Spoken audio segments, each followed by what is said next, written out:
नमस्कार साथियों, मैं हूं ओपी वशिष्ठ और आप देख रहे हैं रुद्राष्ट्र। कल्पना कीजिए, जिस इलाके को पाकिस्तान पिछले कई दशकों से आजाद कश्मीर कहकर दुनिया के सामने पेश करता रहा, आज उसी कश्मीरी इलाके की सड़कों पर पाकिस्तान के खिलाफ सबसे जोरदार आवाजें सुनाई दे रही हैं। लोग महंगी बिजली, महंगाई, टैक्स और कथित सरकारी दमन के खिलाफ खड़े हो चुके हैं।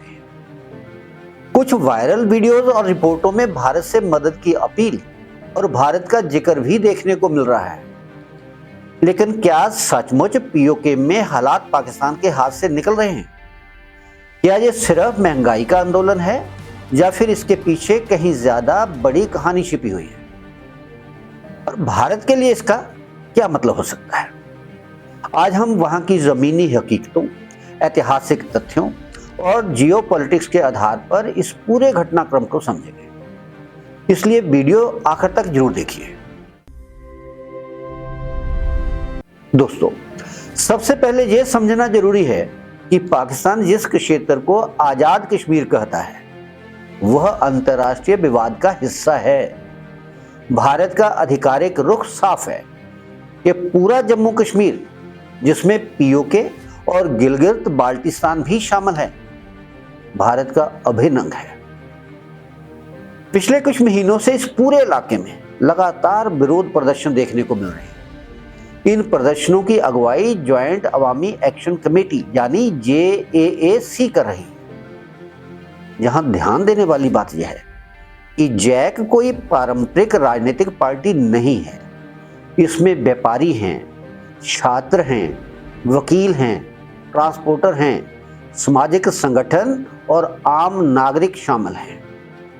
यानी यह आंदोलन किसी एक नेता के भरोसे नहीं चल रहा, बल्कि आम लोगों की भागीदारी से आगे बढ़ रहा है और मजबूती से आगे बढ़ रहा है। अब सवाल है कि आखिर लोगों का गुस्सा इतना बढ़ा क्यों? प्रदर्शन की नौबत आई क्यों? इस आंदोलन की शुरुआत हुई महंगी बिजली, बढ़ते टैक्स, आटे और रोजमर्रा की चीजों की कीमतों से। लोगों ने शांतिपूर्ण प्रदर्शन शुरू किए, लेकिन कई रिपोर्टों के अनुसार इन प्रदर्शनों पर पाकिस्तानी सेना द्वारा बल प्रयोग किया गया, आंसू गैस छोड़ी गई और कई प्रदर्शनकारियों को तो हिरासत में भी लिया गया। इतिहास बताता है कि जब किसी समाज पर आर्थिक दबाव बहुत बढ़ जाता है, तब विरोध सिर्फ कीमतों तक सीमित नहीं रहता। धीरे धीरे वह व्यवस्था के खिलाफ असंतोष में बदलने लगता है। हाल ही में पूरे इलाके में व्यापक बंद भी देखने को मिला। इसी दौरान कुछ जगहों पर स्वतंत्रता आंदोलन के प्रसिद्ध नारे, सरफरोशी की तमन्ना भी सुनाई दिए। यह दृश्य इसलिए चर्चा में आया क्योंकि यह वही इलाका है जिसे पाकिस्तान वर्षों से अपने समर्थन का प्रतीक बताता रहा है। अब यहां एक महत्वपूर्ण बात समझने वाली है।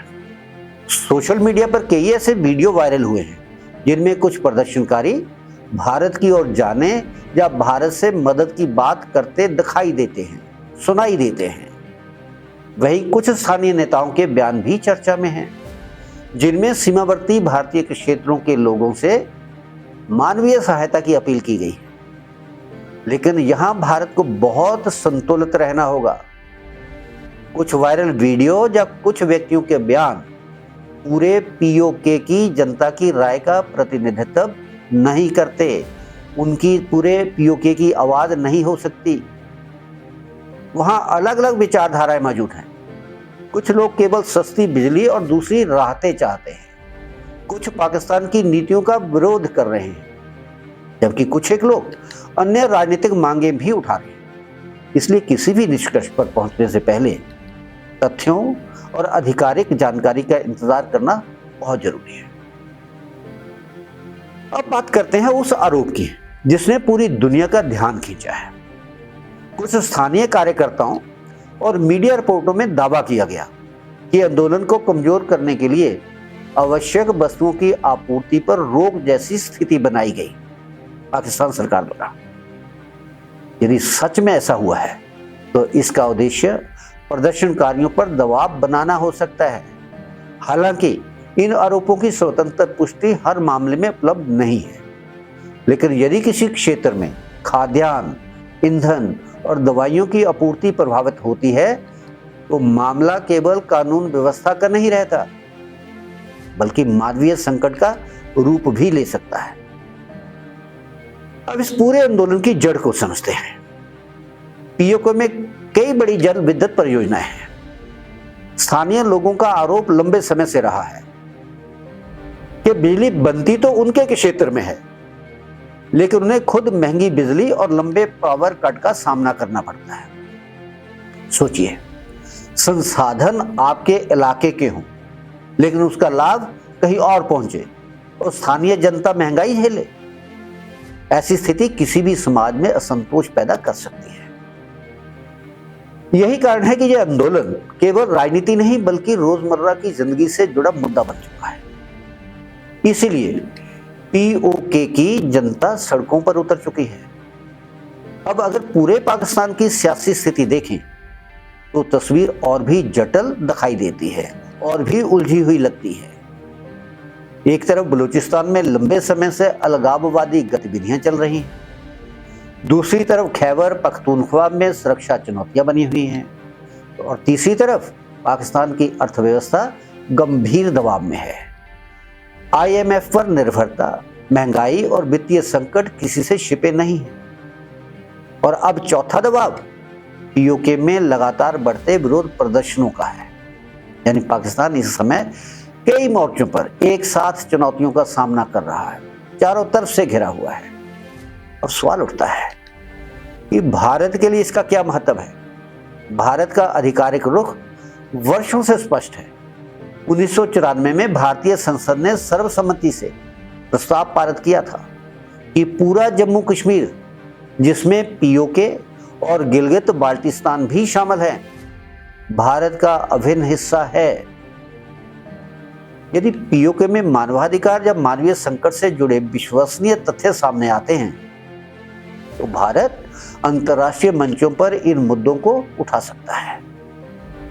दूसरी बात, पाकिस्तान का वह नैरेटिव कमजोर पड़ सकता है जिसमें वह हमेशा कश्मीर को लेकर भारत पर सवाल उठाता रहा है। और तीसरी बात, यदि नियंत्रण रेखा के इस पार विकास और सुशासन की तुलना उस पार वहां के लोगों के बीच चर्चा के विषय बनती है तो यह भारत के लिए एक नैतिक और कूटनीतिक बढ़त हो सकती है। लेकिन इसका मतलब यह बिल्कुल नहीं है कि भारत कोई जल्दबाजी वाला कदम उठाएगा।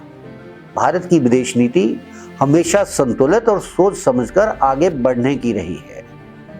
ऐसे मामलों में कूटनीति, अंतर्राष्ट्रीय कानून और रणनीतिक धैर्य सबसे महत्वपूर्ण चीजें होती हैं। तो आखिर इस पूरे घटनाक्रम से क्या निष्कर्ष निकलता है? इतना जरूर कहा जा सकता है कि पीओके में जो कुछ हो रहा है उसे केवल एक सामान्य विरोध प्रदर्शन मानकर नजरअंदाज नहीं किया जा सकता।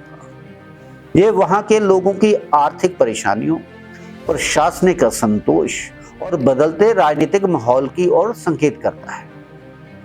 लेकिन यह कहना कि पूरा पीओके तुरंत भारत में शामिल होने जा रहा है या वहां की पूरी जनता एक ही राय रखती है, ऐसा निष्कर्ष उपलब्ध तथ्यों के आधार पर अभी नहीं निकाला जा सकता है। ऐसा निष्कर्ष निकालना बहुत जल्दबाजी होगी। आने वाले समय में वहां की स्थिति किस दिशा में जाएगी, ये काफी हद तक पाकिस्तान की नीतियों, स्थानीय हालात और अंतर्राष्ट्रीय परिस्थितियों पर निर्भर करेगा। अब मेरा आपसे एक सवाल है, क्या आपको लगता है कि पीओके में चल रहा यह आंदोलन केवल महंगाई तक सीमित रहेगा या भविष्य में दक्षिण एशिया की राजनीति पर भी बड़ा असर डालेगा? अपनी राय हमें कमेंट बॉक्स में जरूर लिखिए। अगर आपको यह विश्लेषण पसंद आया हो तो वीडियो को लाइक करें, अपने दोस्तों के साथ शेयर करें और ऐसे ही तथ्य आधारित विश्लेषण देखने के लिए रुद्राष्ट्र चैनल को सब्सक्राइब करना बिल्कुल मत भूलिए। मिलते हैं अगले वीडियो में एक नए विश्लेषण के साथ। तब तक के लिए धन्यवाद। जय हिंद, जय भारत।